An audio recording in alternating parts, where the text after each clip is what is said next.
let's look at this. So we got to talk some of this SEC stuff with Trump taking over and things like that.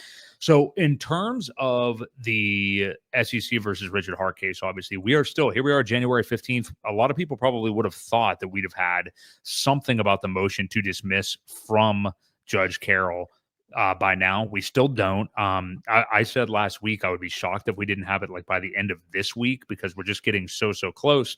And you figure we're going to get something by the end of January. We only got 2 weeks left. So, you know, we've talked about before, you got to keep in mind that the holidays were in there too. So she probably had some time off and stuff. But all these crypto dominoes are falling all around her at the same time too. You've got SEC and Coinbase. That lawsuit was basically frozen last week, you know, and left to the appellates, and Coinbase is looking pretty good in that one. We've got right now, so this is the huge news that came down today, and maybe this is just speculation, but the Trump's version of the SEC with Paul Atkins taking over for Gary Gensler. And Atkins has been outspoken as wanting to be on the frontier of crypto and stuff like that. Obviously, Trump has been saying pro-crypto things all over the place. But the Trump's SEC may also freeze litigation that does not include fraud. Now, you may be asking yourself, like, with the SEC's lawsuit against Richard, they allege fraud, but it, you know, that's one of those things that you can dispel very easily to see that isn't something that happened. I think Judge Carroll pretty much saw that in the motion to dismiss hearing. Now, it's in the lawsuit, but anybody can sue anybody for anything and just say whatever in their complaint, which is what the SEC did. They did allege the fraud, but yeah, she wasn't really that into it. Nuclear Herbs actually also today. I'm just kind of going all over the notes here with this. I did send you this one. There, you've already got it. Perfect. So yeah, and he tweeted at Paul Atkins, Hester Pierce from the SEC, who she figures to still be there. And then I'm not sure who the last guy is. He's probably affiliated with the SEC in some way. He said, please also include the SEC's case against Richard Hart, Schuler, in your upcoming review. It was clear that the court had no idea. Yeah, who? Oh, okay. He's a SEC commissioner since 22. Mark Ueda. 35 followers. I guess he doesn't use Twitter. Okay. Got to get out there, Mark. Get your following up. It was clear that the court had no idea why the SEC was trying to allege fraud, so it would make sense for the SEC to question the validity of its own claims.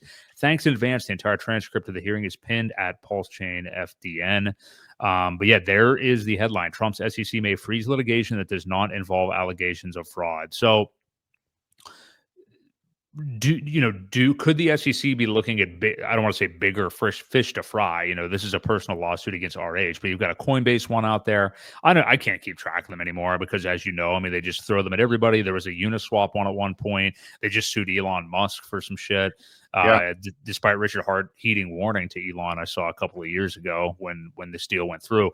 But we'll talk about this on an overall level of the reformation of the SEC and whether some of these will get frozen. But specifically, obviously, we want to know how it could affect the Richard Hart case. There's just so many things that are happening all right now. I mean, we figure to get her rolling shortly. We've got 5 days until there's a new SEC. Trump hearing this news today. Attack it from any angle that you want to, Ewok, because I want to hear your thoughts on overall this news that this could be coming, then how it could affect us and how that could affect our judges, rolling here. Well, I think the main goal is that their aim is to become more efficient, right? The Doge thing with the Department of Government Efficiency. This stuff is a waste of our tax dollars, essentially. I think they're still trying to, obviously, they just threw one at Elon. And if that's not a slap in the face for somebody that's going to be on some of this advisory committees or whatever his official position will be, now they're going after him too. So I think the main goal of this is to cut down on the inefficient spending, the senseless lawsuits that are out there. And the judge said it herself, right? This shouldn't be fraud. So as long as this can fit into that and hopefully get thrown into the bucket with some of the other ones, but we are going to need to hear, unfortunately, I think we'll need to hear from her first before any of that happens. However, at the same time, I do want the new administration to be in effect when we do hear from that. So, I think that's their goal. I think the goal is to just stop the litigation that is unnecessary, a waste of money. He's already said he wants to be pro crypto. A lot of this stuff is basically just ransom. Yeah. It's like the mafia taking their cut. So totally unnecessary. And that's my take on it. Anyway, I just think they want to become more efficient and go after the ones like the SBFs and the the Celsius and the tokens that actually people lost a lot of money on as a whole. Mm-hmm. So I think the framing that they've used is this light touch policy on crypto, which Paul Atkins seems to be in favor of as well. Yeah, I just do wonder. Like, I know Nuclear Herbs, who, if there's anybody that's the resident expert on attorneys, obviously it's going to be him. But he speculated that Judge Carroll would not purposely be waiting for the 20th for the Trump administration and the new SEC for any reason. Like, the case is there. She witnessed the case. Whatever happened in the courtroom that day is what's going to influence her decision about the motion to dismiss. So that's what he said in the past. But man, it just, she is a human being also, although, one of integrity, obviously, it seems from hearing everything that happened in the courtroom that day. But with only 5 days to go until these overall changes, and the fact that the SEC could just, this new reformed SEC after this inauguration ticks over, could potentially just say this case does move forward and she dismisses only a small part of it or none of it.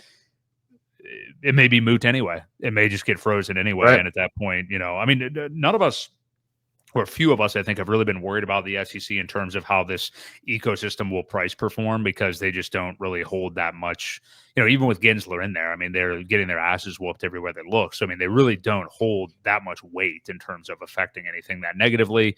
XRP beat them. The only reason their price isn't doing even better than it already is because it's XRP, I think. But yeah, I don't know. It's interesting. I can't imagine she wouldn't be affected by some of this stuff, but I imagine she's also still just going to rule with what she saw in the courtroom that day. We've talked before that I think we could definitely see her dismissing the hex portion of it, at the very least. Right. The fraud arguments are not compelling, really. But should this case move forward either way, other than the fact that we know it's just going to be a summary decision at some point, it's now even more bullish to know that it may just get frozen. We may just have this, and then it maybe ultimately dropped. Who knows later in the year as things go on.